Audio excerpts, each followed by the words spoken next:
After I had our first baby, my husband's sister told him she's not strong enough to raise a kid without breaking down. I found the text. I printed it, framed it, and hung it above my desk. Then I used it as the tagline for my online coaching brand for new moms. 2 years later, when she tried to book me for a brand collaboration, I told her, "You already wrote my first headline." When I first got pregnant, I was scared, but not for the reasons most women are. I wasn't worried about the baby.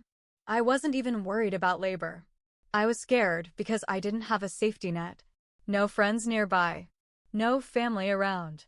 No job I could rely on. We had just moved from Missoula, Montana to Spokane, Washington, so Dave, my husband, could take a job he said was too good to pass up. I gave up my clients and my comfort zone to support him. I was a freelance wellness coach, nutrition, stress, movement, that kind of stuff, but without my old community, I was starting from zero. Dave's family was local. I thought that would help. It didn't. Brooke, his sister, was the worst one. I'd never met someone who could insult you with a smile and make it sound like a compliment. That's her whole personality. She owns a clean beauty business, small time but growing, and acts like she's Oprah and Martha Stewart rolled into one. When we told her I was pregnant, she smiled and said, "You're glowing." Then 5 minutes later, she was warning Dave that he'd probably be on diaper duty 24/7 since I'd probably get overwhelmed fast. I laughed it off at the time, but something about it stuck. A few weeks later, I was on his phone trying to clear up storage. He kept complaining that he couldn't take pictures because he was out of space. I was going through his messages, deleting videos and long text chains. I opened the thread with his mom and sisters, not even looking for anything, just doing cleanup. That's when I saw it. A message from Brooke to Dave, sent about a week after we announced the pregnancy. "I know you're excited, but honestly, she's not strong enough to raise a kid without breaking down. She spirals too fast. Just be ready to pick up the pieces when she crashes." I stared at it for a long time. His other sister, Natalie, responded with 3 eye-roll emojis. His mom added, "She's sensitive." Dave didn't stand up for me. He didn't shut it down. He just said, "We'll see how it goes." That was worse than the insult. At least Brooke was honest. Dave was supposed to have my back. I didn't say anything that night. Or the next. I didn't yell or cry or storm out. I didn't even tell him I saw it. Instead, I screenshotted it. Printed it out. Then I went to Michael's, bought a cheap black frame, and hung it right above my desk. Right above it, I wrote, "She's not strong enough to raise a kid without breaking down." And below it, "Let's prove them wrong." That became my mission. Every day from that point on, I worked. I was pregnant, tired, sore, but I still showed up. I rebuilt my brand from scratch. I started an Instagram page just for new moms. I posted tips, encouragement, videos of me trying to cook while nauseous, crying in the car after doctor appointments, holding it together after a 3 a.m. panic attack. I didn't hide the hard parts. I showed all of it, and people responded. My DMs started filling up. Other women telling me they'd been told the same thing: too sensitive, too emotional, too weak to raise a kid. I started coaching again, late at night after dinner. I held Zoom sessions while bouncing on an exercise ball with a heating pad on my back. I ran workshops while holding a bottle in one hand and a whiteboard marker in the other. By the time my son was 6 months old, I had over 8,000 followers. At 1 year, I was at 20,000. I launched a free guide called Stronger Than They Think, and it went viral in mom groups. My website? The tagline at the top was simple: "You're stronger than they think." I knew exactly who I was talking to, and I knew exactly who gave me the fire to build it. 2 years in, I had a 6-figure coaching business. I had brands reaching out, speaking offers, podcast invites. And then, one day, I get an email from someone I didn't recognize. Subject line: "Collab opportunity.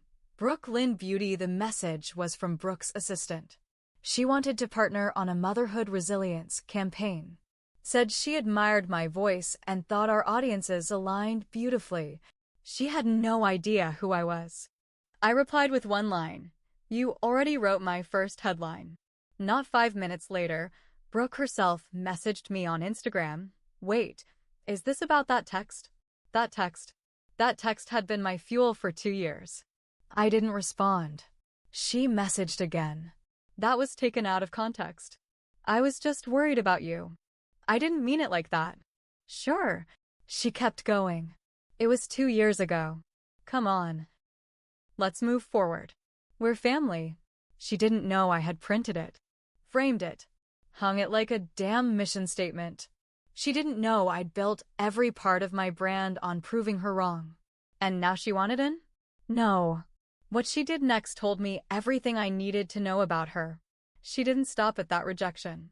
She came back in a different way. And this time, she didn't just want to partner. She wanted to compete. And things got a lot messier than I expected. Brooke didn't take the rejection well. At first, she went quiet. I figured she was embarrassed. Good. Let her sit with it. Let her scroll past every post where I used her words as a badge of honor. I had moved on. Or at least I thought I had. But then, a few weeks later, one of my coaching clients messaged me, "Hey, did you see this?" Thought it looked weirdly familiar. She sent a link. Brooke had launched a new campaign on her site. It was called Mom Strong. Same font I used. Same soft beige and pink color scheme. Same exact message, just watered down. "You're stronger than they think" became "You're stronger than you believe." The page was full of tips for emotional resilience, morning routines, grounding exercises, my exact methods, copied almost word for word from one of my old PDFs. I felt like I'd been punched in the gut. I clicked through everything. The new Mom Strong blog, the free downloads, the Instagram lives she'd started doing once a week, reading letters from moms and pretending like this had always been her thing. She even started tagging brands I had worked with. It was clear she wasn't trying to partner anymore. She was trying to replace me. I texted Dave.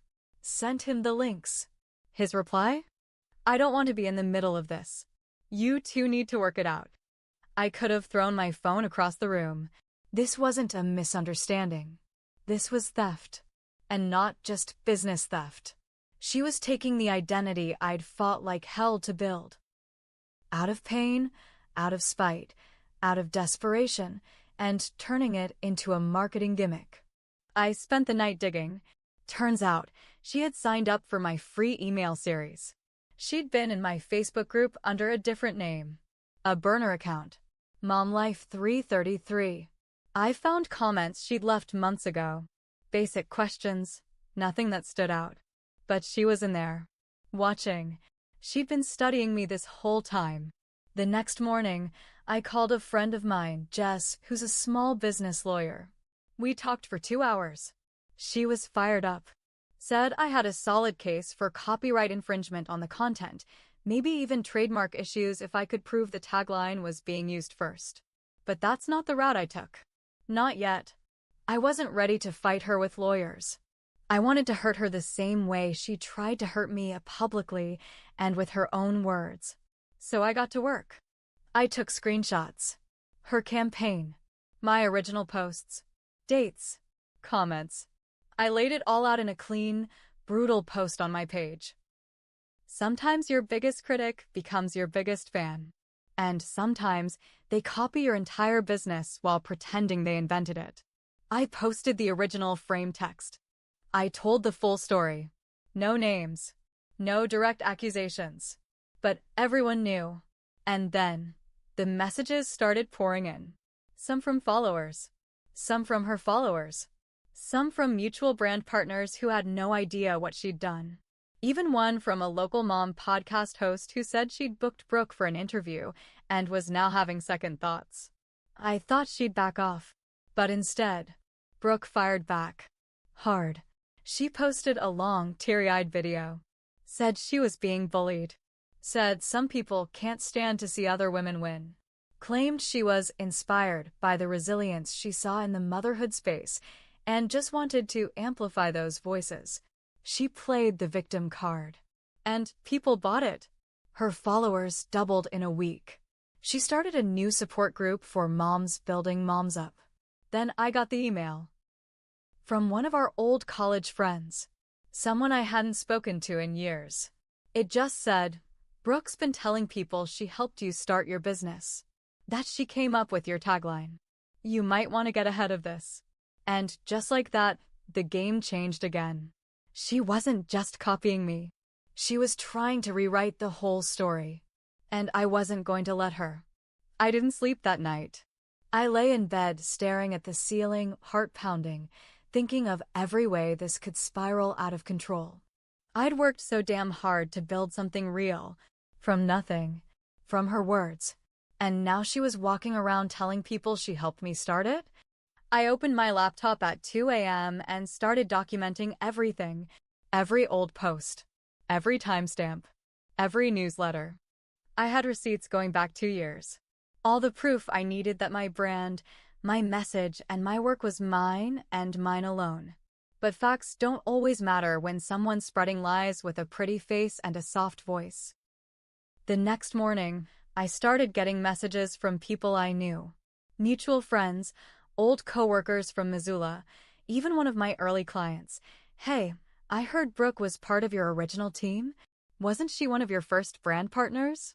I didn't know you and Brooke built the business together. That's so cool." I wanted to scream. She was poisoning the well, slow and steady, with a fake version of history where she was the reason I was successful. Where I had just been a mess of a new mom, and she, gracious, wise, supportive Brooke, had taken me under her wing. She was rewriting me out of my own story. I went on Instagram Live. I didn't cry. I didn't yell. I spoke clearly and calmly, just like I do when I'm coaching scared new moms through the fog of early motherhood. "I want to talk about something that's been happening behind the scenes," I said. "Something that's deeply personal. And something I never thought I'd have to address this way." Then I laid it out. No names. No drama. Just facts. I showed the screenshot of her original message to Dave, the framed copy above my desk, the date I launched my blog, the newsletter I sent out with the exact tagline, 6 months before Brooke started her Mom Strong campaign. I talked about the pain of being told I wasn't strong enough, how it almost broke me, how I used that pain to build something that would help other moms feel seen and supported, and how the same person who sent that message was now telling people she helped me start my business. I ended it simply: you don't get to light someone on fire and then take credit when they rise from the ashes. The response was huge. Thousands of comments, hundreds of shares, DMs from women telling me their own stories of being gaslit, manipulated, minimized by family. The truth hit because it was real. But Brooke wasn't done. The next day, she released a statement on her page. Said she apologized privately for the past she didn't, and accused me of turning a family misunderstanding into a public smear campaign. She posted screenshots, but they were cropped, out of context. She twisted everything. And then she dropped a bomb. She announced she was launching a book. Title: Stronger Than You Know, My Journey Through Motherhood and Mentorship. The tagline on the cover: "You're stronger than they think." She was trying to trademark my tagline. I saw red. This wasn't personal anymore. This was war. I called Jess, my lawyer friend. "I want to sue her," I said. Hard. Jess didn't even hesitate. "Good," she said. "Because I've already started the paperwork." Jess worked fast. Within a week, she sent Brooke's team a formal cease and desist. It outlined everything: my copyright claims on the tagline, the plagiarism of my written content, the false claims of partnership, and her attempted trademark filing. We included side-by-side comparisons, dates, screenshots, a full legal packet. But Brooke didn't flinch. Instead, she lawyered up. I got a response from her attorney, a polished, Snide letter that said their client vehemently denied all allegations and that her use of similar language was coincidental, born from common motherhood themes and universal struggles. Bullshit. Worse, her lawyer accused me of harassment. Said I was using my platform to defame and damage a small business owner's reputation. Said I had incited targeted online attacks. They were trying to flip the narrative again. Make me the bully. I felt sick. Then things got uglier. A few of my followers, angry on my behalf, started leaving negative reviews on her business pages. I never asked them to. I even made a post asking people to stay respectful. But the damage was done. Brooke posted a tearful video again. But this time, she said she was being cyberbullied by a former friend who's jealous of her success. She showed screenshots of my followers' comments as proof of harassment. She blurred names, but it was obvious where they came from. She was trying to position herself as the underdog again. And then she made the move I never saw coming. She filed a counter-complaint against me, claimed that I had stolen the tagline from her, that she had been using "you're stronger than they think" in private coaching circles since before I ever got pregnant, claimed she had emails proving she brainstormed it first. I couldn't believe it. I was the one with the framed text, the blog posts, the email campaigns, but she had one thing I didn't expect: access. Because back when I was just starting out, when I was pregnant and desperate for help, I had stupidly shared ideas with her. One night, before I knew what kind of person she really was, I sent her a long message. I told her I wanted to build something for moms like me. I asked for feedback on names. I even floated the tagline in an early draft: "They think we're weak. Let's show them how strong we really are." She never replied. And now she was twisting that into a claim that she'd inspired my brand. She was trying to bury me in legal sludge. Drag it out. Bleed me dry. But here's where the twist comes in.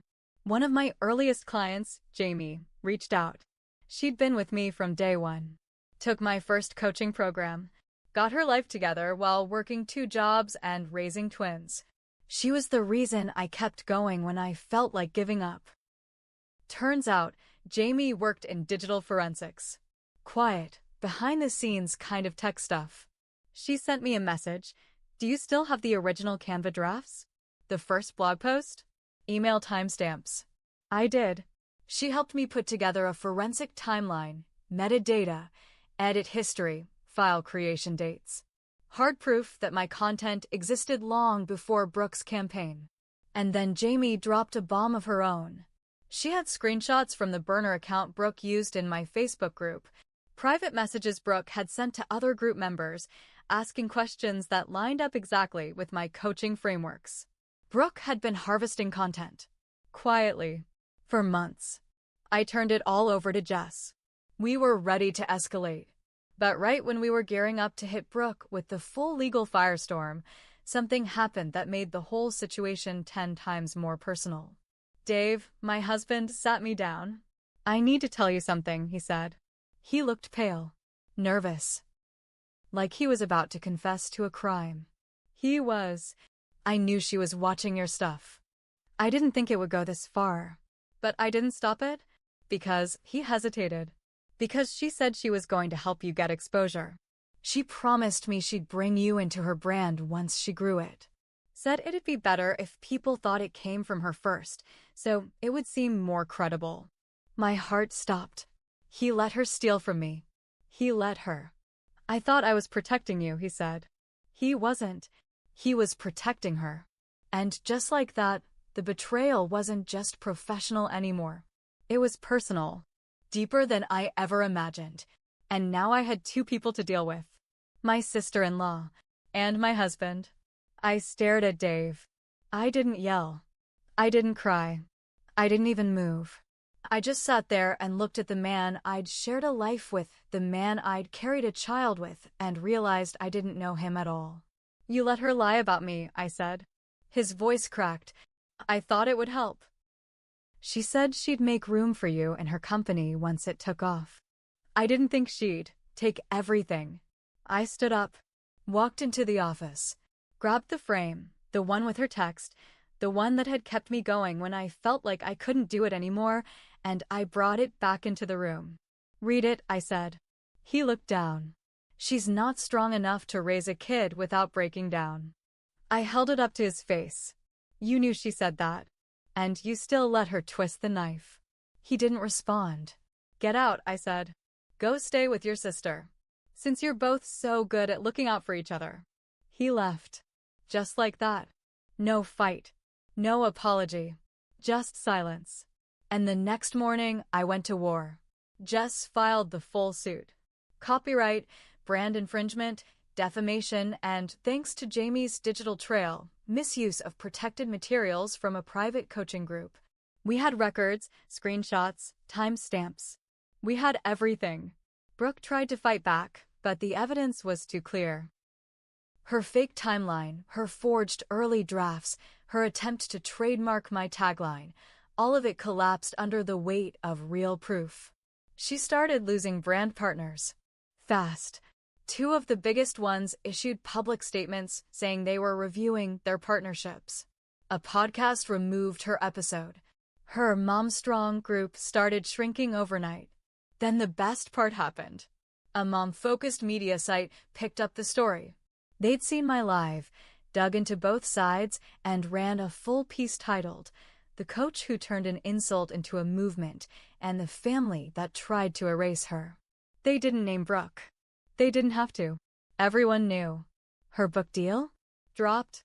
Her lawyer? Quit. And then, when I thought it was over, one last twist. I got an anonymous package in the mail. No return address. Inside was a printed copy of an email Brooke had written to a friend. The friend had forwarded it, probably one of hers who couldn't watch the train wreck anymore. In it, Brooke said, "I didn't think it would blow up like this." She was nothing when I said that stuff. Just another wannabe coach. I figured if I cleaned up the message, I could sell it better. "She's too raw. Too emotional. Not marketable." That was her whole problem with me. She thought I wasn't polished enough. Not perfect enough. Not fake enough. So she tried to become me, just without the pain, without the sweat, without the story. But people saw through it. They always do, eventually. 2 months later, I finalized the legal win. She couldn't use my content. She couldn't touch my tagline. And she owed damages. Not much, just enough to sting. Just enough to remember. I updated my site. Right at the top, under "You're Stronger Than They Think," I added, "I was told I'd break." Instead, I built. And when they came for what I made, I stood. As for Dave, we're not together anymore. I didn't make a big deal out of it. No long posts. No public call-out. I just let him walk. He tried to come back once. Sent an email saying he missed how strong I was and that he regretted everything. I didn't reply. I printed it, framed it, hung it next to the first one. Because some people give you love, and some people give you fire. Either way, I'll use it. Every damn time.